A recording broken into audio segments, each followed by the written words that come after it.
right then. Well, I'll kick it off. Cool. So it's my pleasure to introduce Bob McCoskrie, the National Director of New Zealand Conservative Christian non-profit NGO Family First New Zealand. So that's a bit of a brief there from your Wikipedia page there, Bob. And again, thank you so much for joining us today. To get us kicked off, I'm actually interested to hear the non-Wikipedia version of who you are, Bob. And if you could just tell me a little bit about the pre-Family First days, what is your sort of origins? Yeah, it's always good to get the good to be on the show, Ryan. It's always good to get the non-Wikipedia version just so you can balance it out and do a fact check on it. So I grew up in South Auckland, Papatoetoe raised. When I went through, Papatoe Central, Papatoe Intermediate, Papatoe High, and then I went to Auckland University and studied accounting.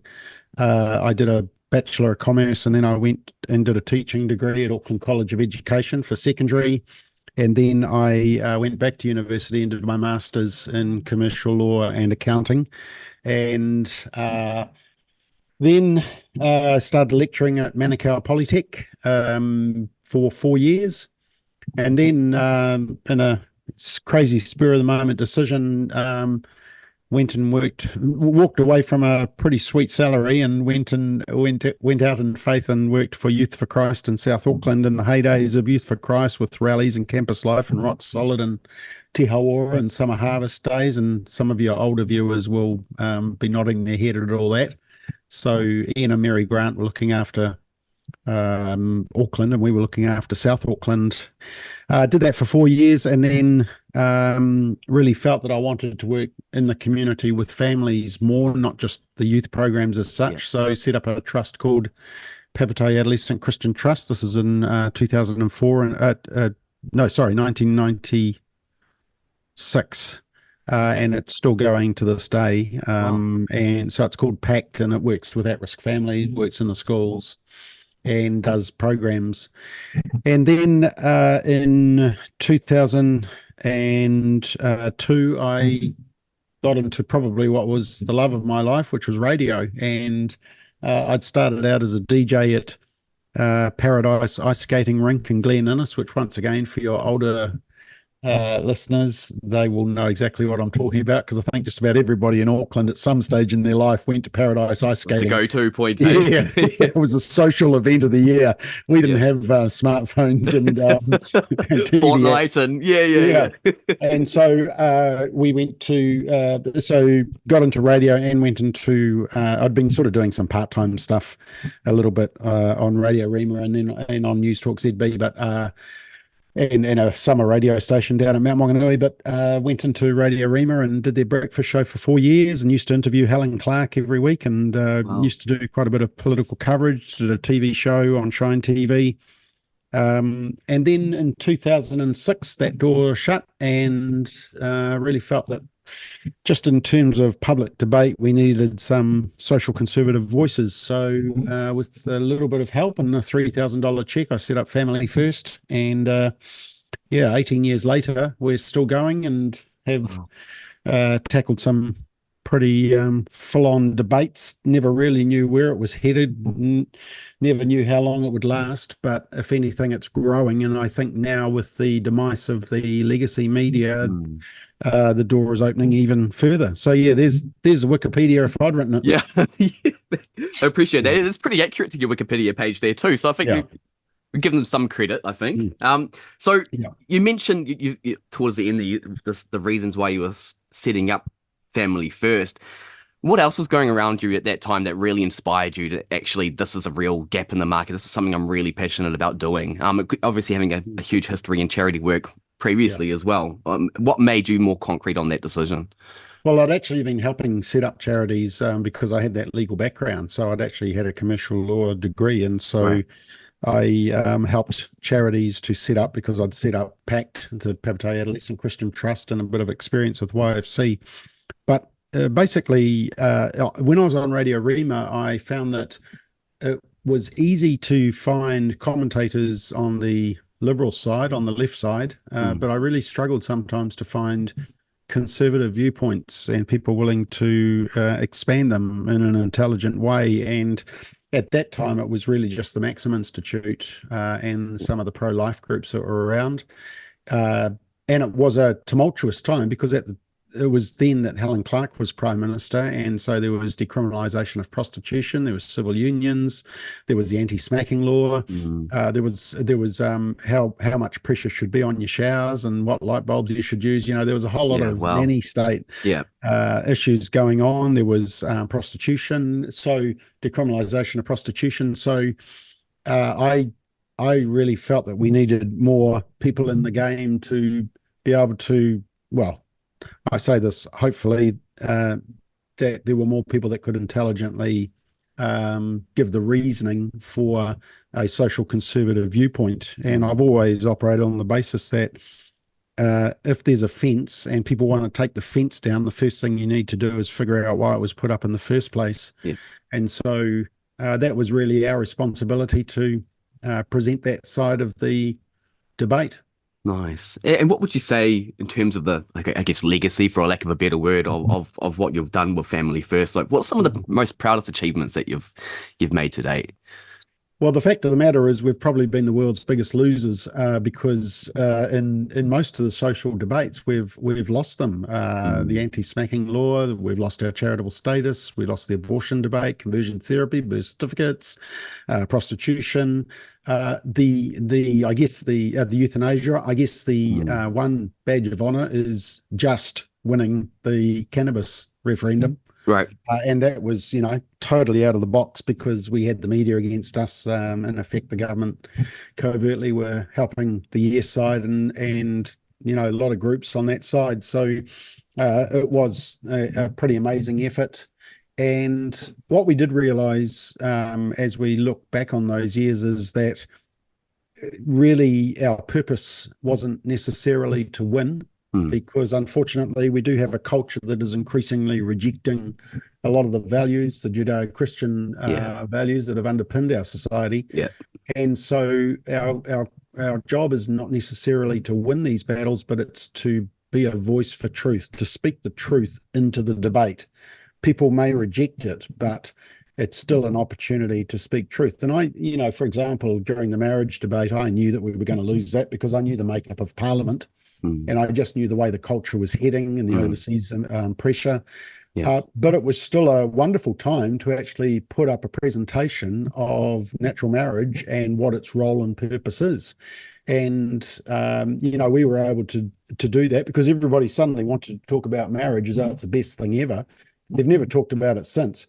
But during that time, because of the debate and who wanted it, it suddenly became the go-to. And so we used that as an opportunity to talk about the importance of marriage and the role it serves in our society and why every culture recognises it in some way. And they don't recognise other relationships in the same formality. It was the same with the abortion debate as well. Once again, I knew that we were going to lose that because of the makeup of Parliament, but wonderful opportunity to actually talk about protection of life, the status of the unborn child, fetal development, what everyone knows is truth, but just not willing to admit it.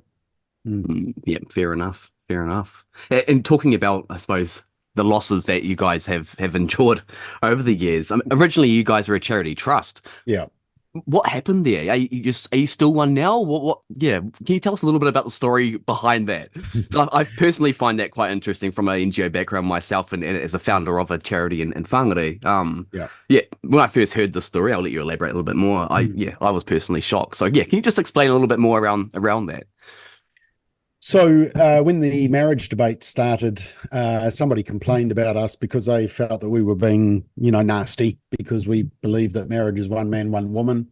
So the charity service started an investigation, and that investigation basically turned into a 10-year battle that involved 4 cases that went all the way to the Supreme Court, cost us $750,000, probably cost the taxpayer the same price. Yeah, it's ridiculous. It was actually 2-2 in the end. We won a high court case. They won a high court. We won the Court of Appeal. They won the Supreme Court. So you can see that even in legal minds, they were struggling with it. And effectively, their decision was that a group like us that promotes the traditional family and marriage as being one man and one woman and values associated with that has no public benefit. Mm.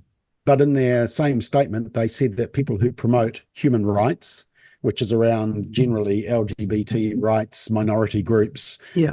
and environment, are for the public benefit. So if you turn up to the charities board and want to register a group, anything to do with the environment or anything to do with minority rights groups, you'll get a green light and you'll be registered immediately.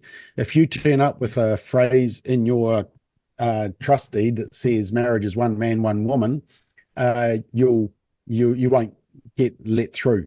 And so we fought it, not because we needed charitable status, because we don't, but it was simply that when the state determines who and the principle views are acceptable. Yeah. Exactly. And so, people were upset about it, quite rightly, because there are other groups like the Helen Clark Foundation, Greenpeace, Drug Foundation, who we've been battling against and are on the other side of the debate. And I think they should be, if they can survive and they can raise the funds. Oh, that's right. Double standard, eh? Yeah, it was a double standard and everybody saw it. Yeah. But it showed how politicized the Supreme Court has become. And actually, I warned people that it had become politicized, and people are realizing that now with some of the following decisions.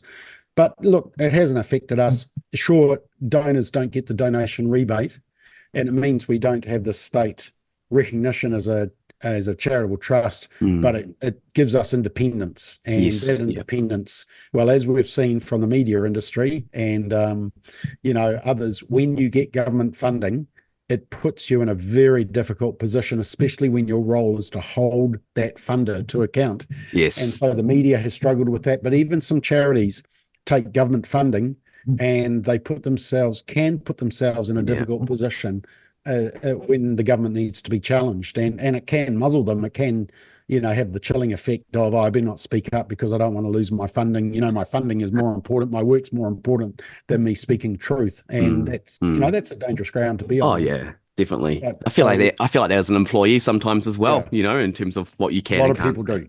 Yeah. So I guess you could say we've been cancelled, and I tell you what, there is nothing more freeing than being cancelled, because once you're cancelled once, you are free. Can't get cancelled again. That's right. Yeah, that's right. And again, I think it's really interesting you're touching on that around, I suppose, the perception of receiving public funds to do that. And I mean, we're aware of the last election we've had, political parties that have been funded by trusts and stuff like that. So, I mean, there's clear double standards happening in our society. And I guess picking on that, and you touched on that before regarding, I suppose, traditional values that are, Christian in origin, that's the way our society has been made up.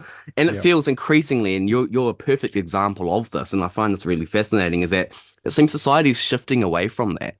Yep. And it almost feels it's intentional, Bob. I'm really keen to pick your brain on that. Why do you think that is? Where do you think that's going? Well, I do a presentation on this, and actually I was in Australia last weekend doing it. It's a new cultural religion, and basically it has its own forms of style and procedure and things that it worships. It's flags. It's ways that you become members, like the like the rainbow tick and critical theory, where you've got to be part of. I say that there's a new deity in town. So we have Agnus Dei, the image of God, the Lamb of God, the DEI. There's a new DEI in town, and it's called diversity, equity, and inclusion. Yeah. And you've got to worship at that altar. So DEI, diversity, equity, and inclusion, but I think it's more around, diversity means that you're supposed to accept all groups, except there are certain groups that are more a little bit more. That's right. Yeah. There's a bit of double standard there too.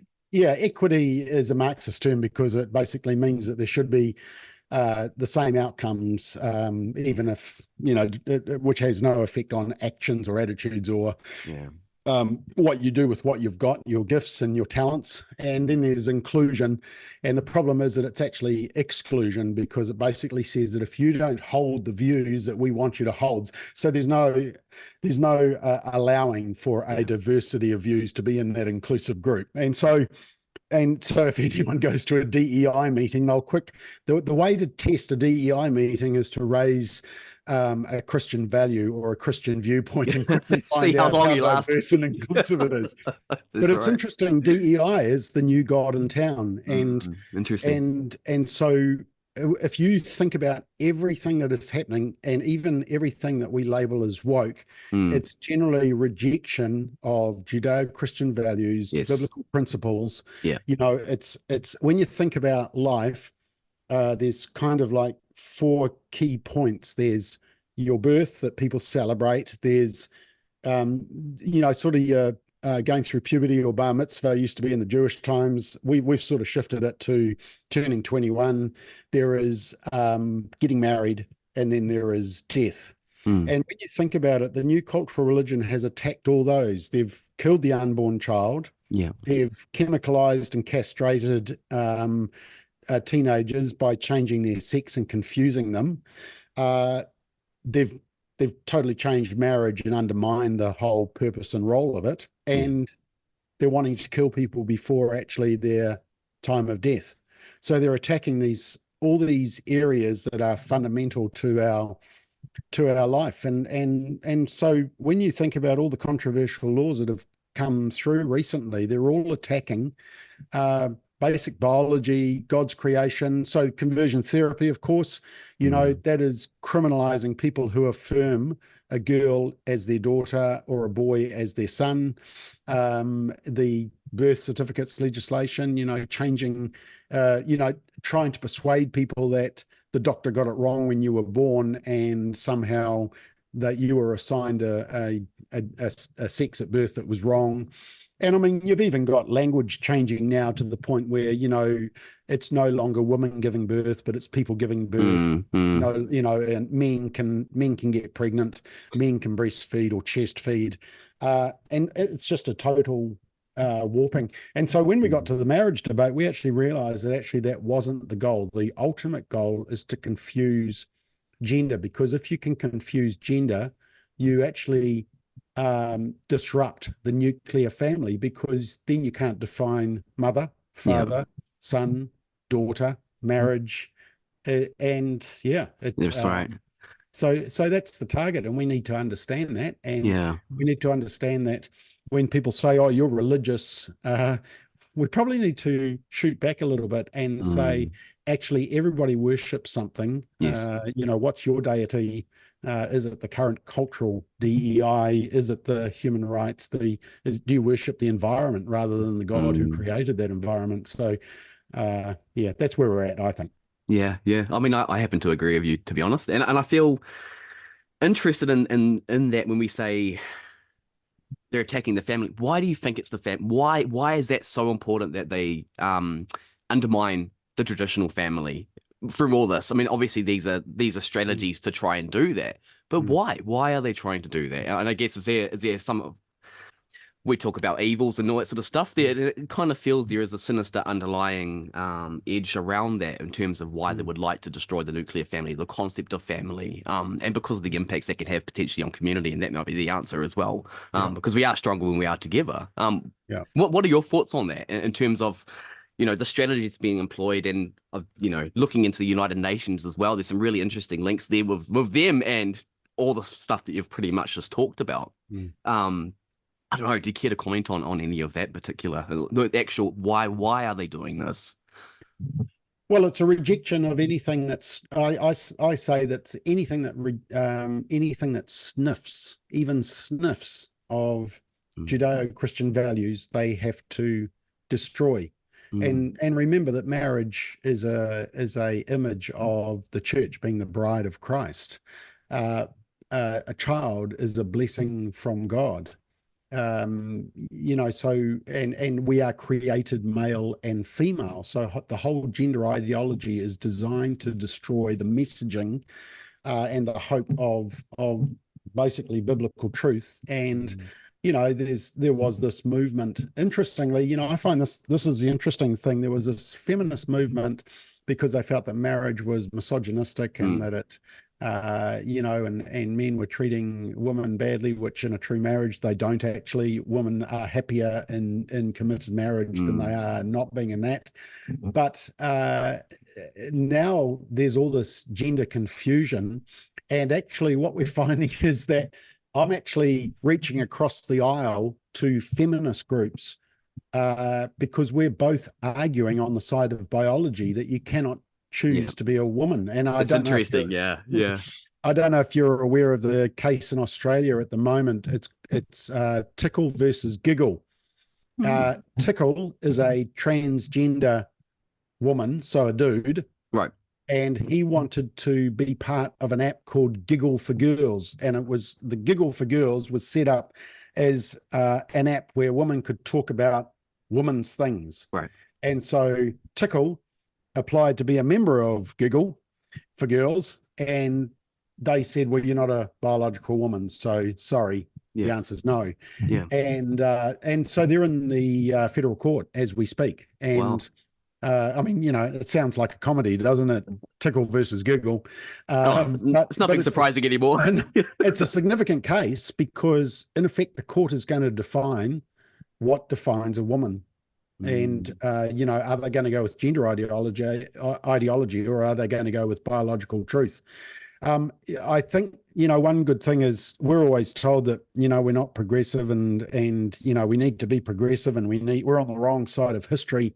I actually think that people are realizing we're on the right side of biology. And look, even this week has been really significant just with releases of reports around the whole transgendering of children. Yeah. And biology is finally starting to speak up and win. There's been this huge chilling effect. I mean, the effect of the conversion therapy law was to shut down a lot of this debate, and that's what they wanted to do.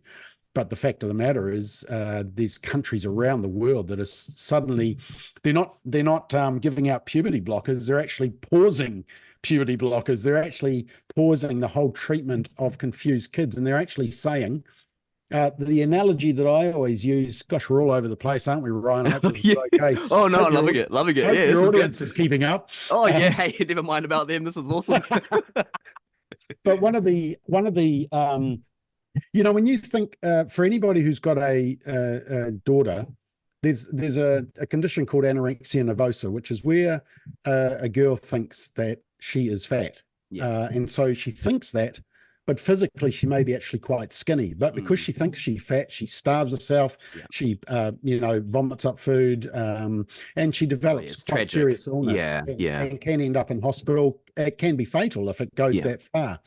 So how do we deal with that disconnection between what she's thinking and the physical reality? Do we give her liposuctions, agree with her that she's fat and book her in for weight loss treatment, liposuction, and give her weight loss tablets? Or do we heal her mind? That's what we do. Yeah. Now, think about that with gender ideology. Oh, yeah, it's a great analogy. Vulnerable child who thinks they're the opposite sex, even though biologically they're clearly not. Yeah. And what do we do? Do we heal the mind? And that's what the Cass report that's just been released says we need to focus more on doing, healing the mind. No, what the activists have persuaded medical professionals, to their shame, to do is to socially transition them, chemicalize them with puberty blockers and cross-sex hormones, and then chop off healthy body parts. And in July, we've actually got a 19-year-old Chloe Cole coming to speak at our conference who had a mastectomy at 15. Wow. Because she felt that she wanted to be a boy, and she detransitioned at 16. And I tell you what, you listen to her, she has more common sense and understanding of the issue because of a lived experience, politician in our New Zealand Parliament. It's been the wild west of Western medicine, and it's to the shame of medical professionals who have bought into it. Look, this is all designed to destroy the nuclear family. Remember, represents husband, male, wife, female, bride of Christ, reflection of the church, blessing of children, male, female, birth, death, extended family. Yeah. It's the natural family. And of course, nature is biological truth. It was one thing that I always argued during the whole gay marriage debate was that nature discriminates. They talked about us being discriminatory. Nature discriminates because only a male and a female can produce a child, which is why cultures were interested in this whole arrangement, because of the outcome of a union of a man and a woman. Yeah. They don't care about two dudes who are flatting together, or two women, or a group of 7 who are flatting together. Yeah. No, they're not, because the outcome of a male and a female committing to each other for life is the procreation of, and children. So, that's what they're ultimately attacking. And look, just one other example, Ryan. There's been this massive furor around, for example, Israel Folau, and there was the Manly Seven, and there was also the manager of one of the NFL clubs who went to a Christian church who actually taught the Bible, so taught that abortion is wrong, and it's one man, one woman. Now, I'm sure you've heard about Israel Folau and the Manly Seven. Yes. Yeah, but have you heard of Indrisa Gay or what's her name? There was a AFL player in Australia, Indrisa Gay, and gosh, that's terrible that I've forgotten her name. I'll look it up while we're talking. They both refused to wear the rainbow jersey, but you didn't hear about them. No. Now, why didn't you hear about them? You didn't hear about them because they are Muslim. And so what this says to you is that in fact, it's not so much an issue of what you believe, it's what you base your belief on. Right. And so interesting. when your stance is based on Judeo-Christian values, a Christian value, then that comes under attack. But when you think about which schools have been targeted for believing that a man is a man and a woman is a woman. Have you heard any Muslim schools in New Zealand being targeted? It's just been Bethlehem College and others like that. So this is the this is the inconsistency, and what this shows you is that it's not necessarily what they believe. It's on what basis. Where is the source of truth coming from? And they don't like the Christian source of truth, so therefore they want to come after that. That's fascinating. Yeah, it's an interesting comparison, and the inconsistency. And I think that's probably one of the other things I was wanting to talk to you about as well is who's driving that, in terms of the media as well. And I know you have an experience with the media quite recently around them not running one of your adverts for Family First. Yeah. I mean, it's clearly that they are the ones that are setting the tone for the culture in terms of what we should think and what's appropriate and not. Just in terms of your experience with that advert in particular, can you just explain a little bit more around that? And what was the process regarding that not actually taking place? Okay, and just the name was Haneen Zrika. Haneen Zrika, okay. But see, didn't even know. No, not even. Yep, you didn't even register. So Haneen Zrika, you heard of the Manly Seven because they wouldn't wear the rainbow jersey, but you haven't heard of Haneen Zrika because she didn't wear it. That is interesting. It's because she's Muslim and the Manly Seven were Christian. So we started a campaign around what is a woman, and basically it was a petition to say we need a discussion around this because women are concerned, especially in terms of safety in changing areas, defining woman, girls' schools, how do you cope with those situations, girls' changing rooms, girls in sports obviously is a big issue, definitely. Women's refuges. So we started this petition and we wanted to put in a full-page ad in 4 major daily newspapers, and of course the media is, it's broke, it's short of money, so you'd think they'd want our money. But the night before this full-page ad, just simply saying, what is a woman? We need a discussion and sign the petition. We want to clearly define in legislation that a woman means adult human female. And after a few OIAs and a little bit of emails that we saw evidence of, we realised that actually the editors of the 4 major dailies had some level of discussion. We can't pin it down exactly, but it was, and all of them pulled the ad the night before. Wow. Now, and once again, a little bit like the Supreme Court case, everybody, even people who don't agree with us, but still defend our right to speak. And like I say, with the charities that I named earlier on, like National Council of Women, Helen Clark Foundation, Greenpeace, Drug Foundation, I'm not saying that they should be deregistered as well. I'm saying that there should just be a level playing field. And, you know, why have they come after just us and not those groups? Well, we know why, because they're left-wing groups. Yeah. But so they pulled this ad, and it did look very bad on them. It backfired on them. One of the fun things we did was we thought, well, how can we do this sort of get this advertising out in a quirky way?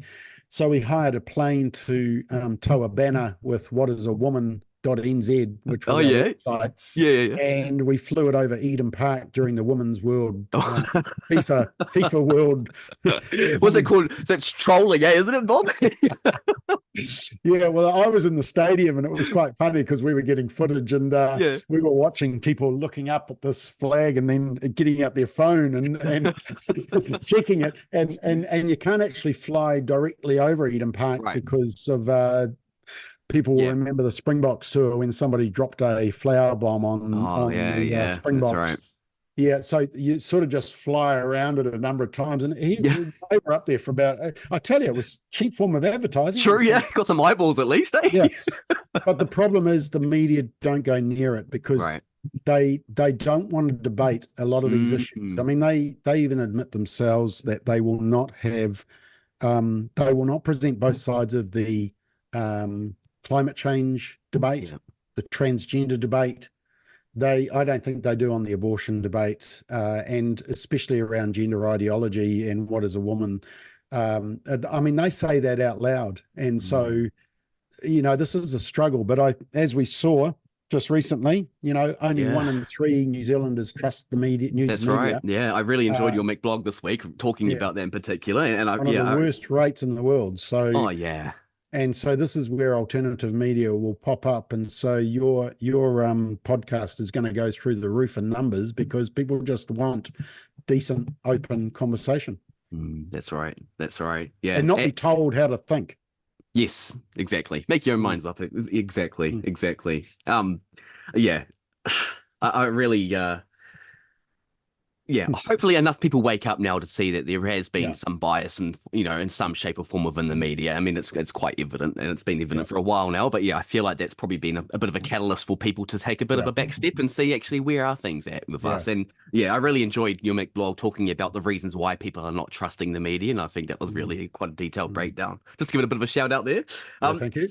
So we talked about a lot of stuff already, and I guess tying some things together in terms of our, you know, society and a moral compass and all that sort of stuff where we are. What are you optimistic about going forward? I think I'm optimistic that the tide is turning and that we have sort of gone down this very destructive path, destructive on marriage, destructive on life, destructive on gender and on children.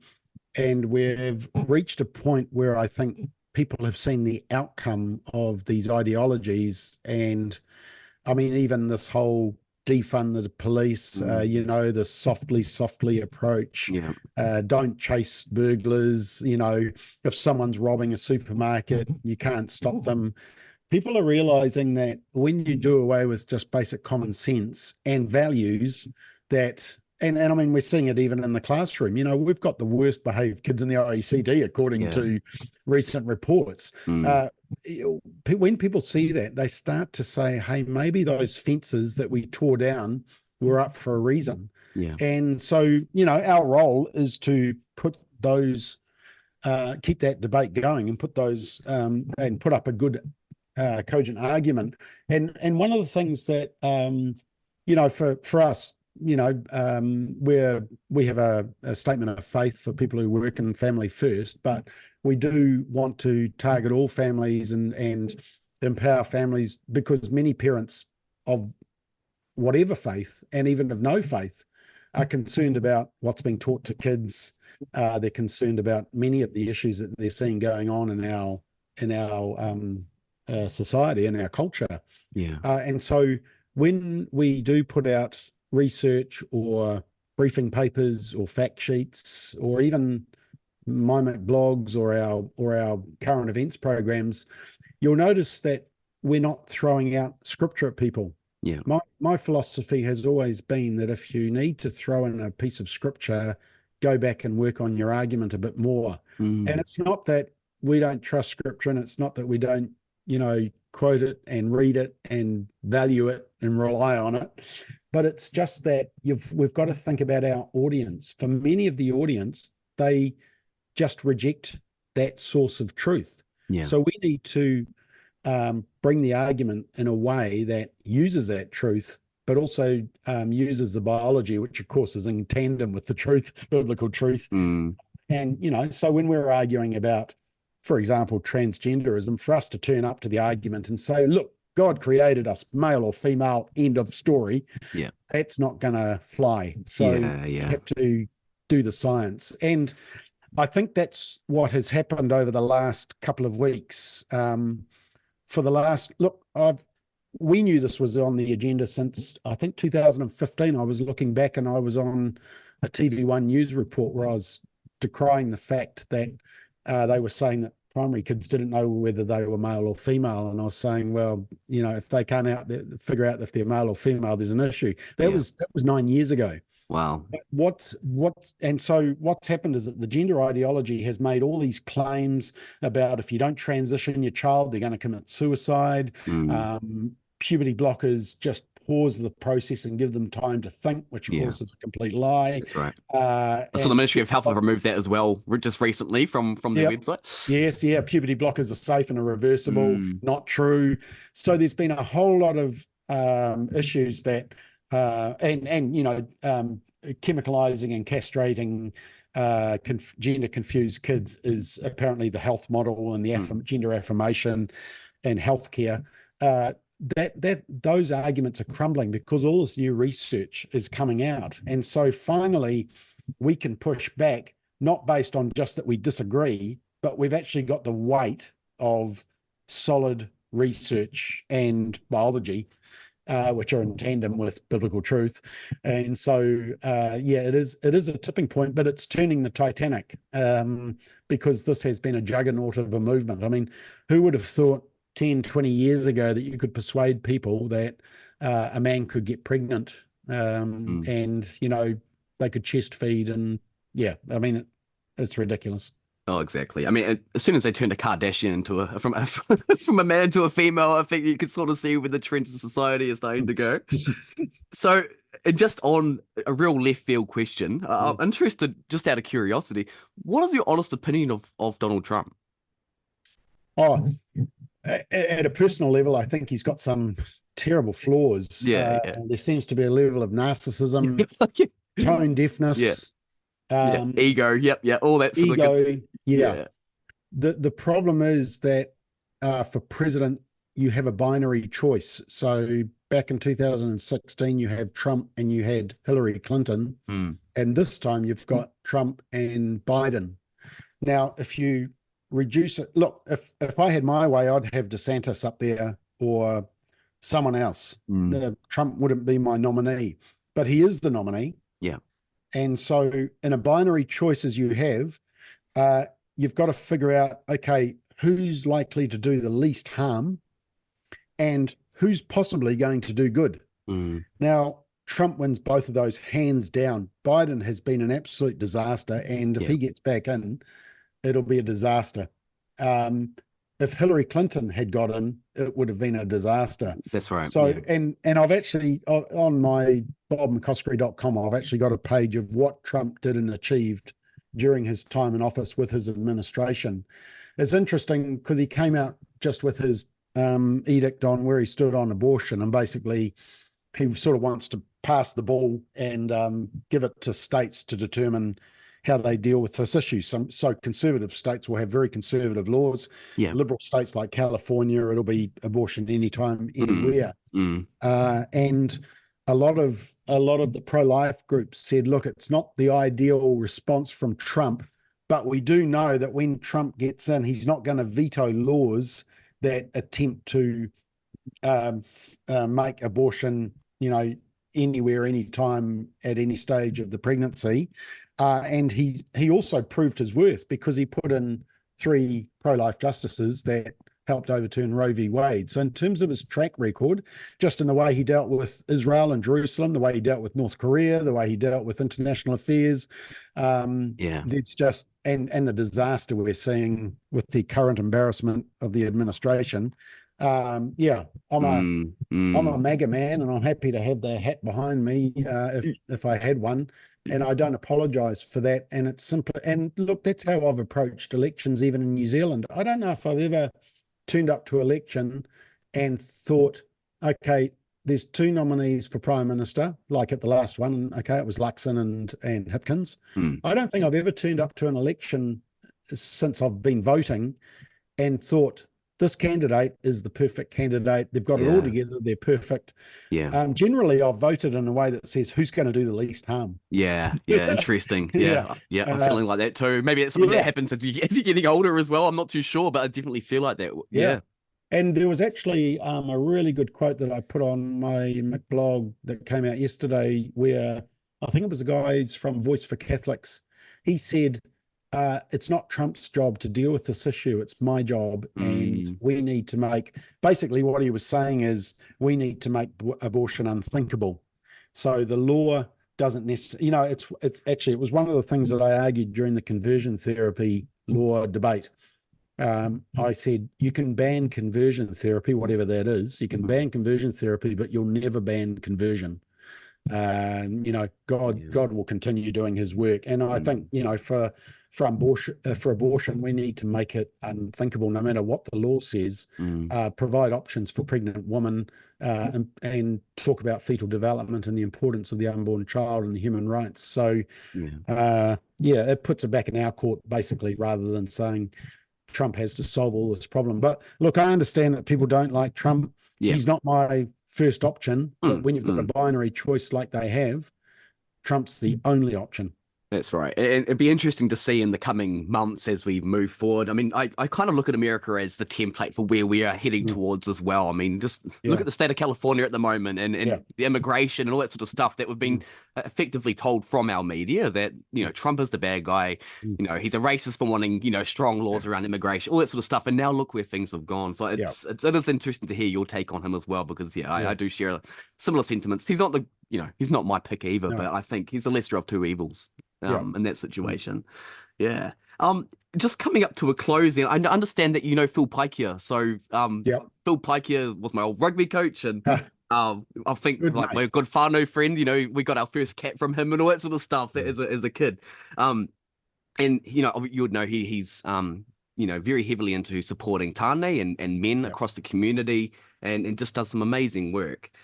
I guess I'm interested because I feel like males, and we've talked in this already in this interview, that it kind of feels like to be a man in this day and age, actually we're the lesser, we're the villain in the story in some aspects, and we've kind of been portrayed to be a net negative in society in some shape or form. What is your advice on how men can be empowered in this day and age? To be positive leaders and role models for their families, for their communities, and just, I guess, do you have a message of hope for men out there? Because this is something I'm really passionate about as well, and I'm really keen to hear your take on that. Yeah, I think it doesn't help when you have people like Marama Davidson, the Green MP, saying that, all violence is cis white males. Unreal, eh? And I might just want to pay credit to Phil Pike here, great mate, and he was on our Say No to Dope campaign. And he speaks the truth because his ministry is based on scriptural truth. So he's always going to be a solid guy, and love him. Yeah, I think there has been this push that basically every man is a misogynist who abuses their wife, who commits sexual violence. Look, I think some men do let the side down. There's no doubt about it. And I actually wrote an open letter that was published in the Sunday Star Times a couple of years ago, and it was an open letter to my daughters, where I talked about the fact that, there are some mongrel men out there, but understand that you need to seek out the good men, the men that will protect you, who will act in your best interests, who will put you first, will protect your kids, who take responsibility for their actions. And I think, there kind of is a bad name on men, and especially white men. Cis men, Cis white Christian middle-aged heterosexual men, because apparently they're the oppressor, and everybody else is the oppressed. That's classic critical theory, critical race theory, which is being taught in school, sadly. And look, I think all we can do is model a good form of being fathers, husbands, and men. And when I say good model, I take an O out of that and say God model, a God model. And that's been a challenge for me, because I've always said that, I go around the country talking and preaching about family first, but I have really prioritized the fact that I need to put my family first. I can't go around telling everybody else to do it, and I'm not. So that means that I have generally committed to always being at our family church on a Sunday rather than the opportunities of speaking, because I don't want to get to the end of the race and my kids to say, "Who are you?" That's right. One of my most important roles is as a father. Deuteronomy talks about, teach your kids, grow them up in the ways of the Lord. So that's a priority. So, to men listening, I would just say, does your life reflect being a godly man, a godly husband, and a godly father? Who do you need to forgive? Who do you need to go and apologize to? Maybe what changes in your lifestyle do you need to take to get more in line with a godly way of living? And if you can get those right, then you'll see the fruits of that in other areas of your life. Forget the labels that are put on us by other people, and I would say, forget the label that's put on you that you're a religious nutcase, or a Christian, or whatever, fundamentalist, or whatever term they put on it. Just ignore that, because as I've explained earlier on, everybody believes in something. Who was it? Bob Dylan said, you gotta serve somebody.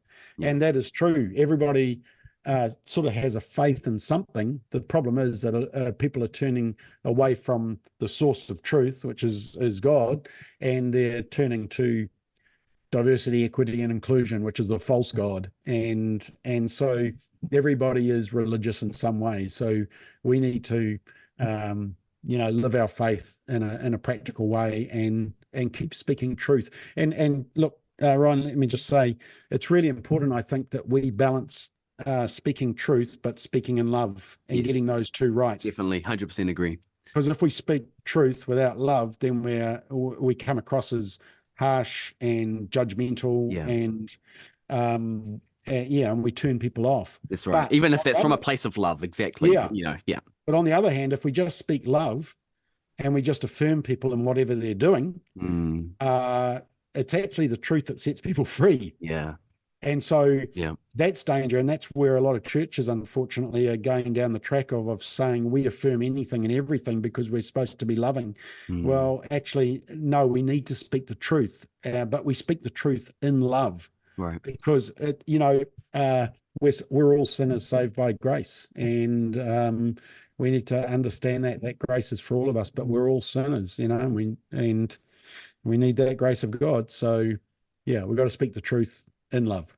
Well said.